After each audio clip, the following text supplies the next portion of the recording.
Hey there, it's your girl Marsha Miles back again from GRL as the Group Sales and Marketing Manager. Today I want to make you aware about all things technical assessments.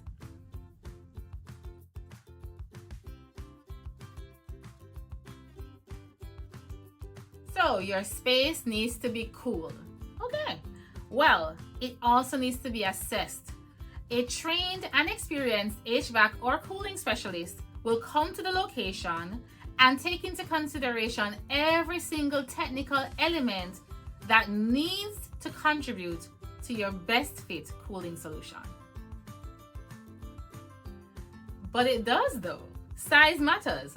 How can you do a technical assessment of a space without considering the size? We spoke about it the last episode and we're reiterating it right now. For a proper sizing of your cooling system, size matters. So we have to take into consideration the square footage, the height of your ceiling in the space for proper technical assessments to be completed to provide you your best cooling solution.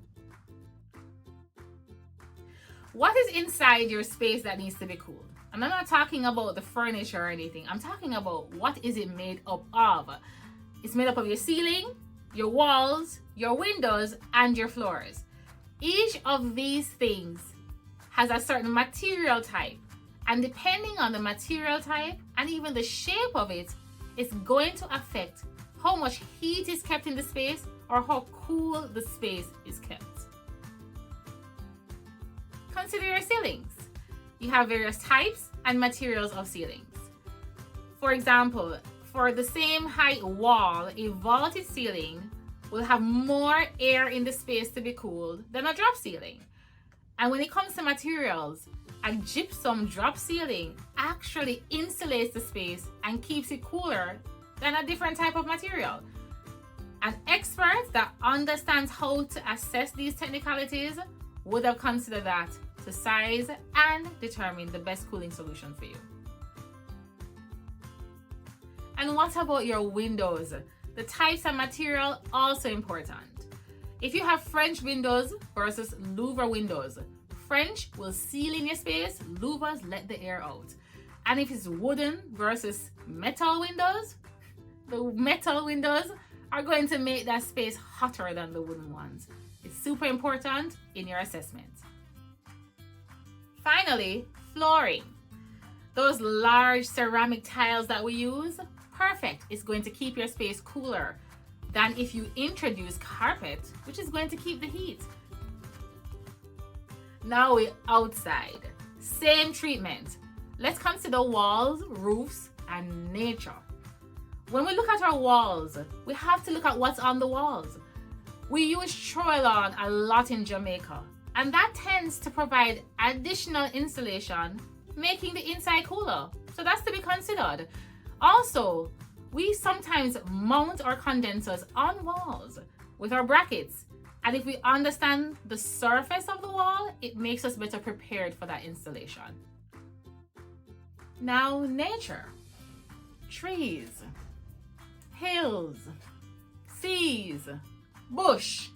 Yes, what's going on outside in nature can actually help to make your space cooler or affect your cooling system. If you have a lot of trees around you, that's actually going to help to provide more shading and help to keep your home cooler. It might affect how we size your cooling system.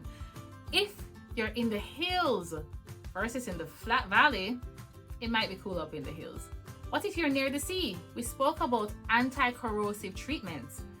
That has to be considered when we're actually putting your system together. Power is important.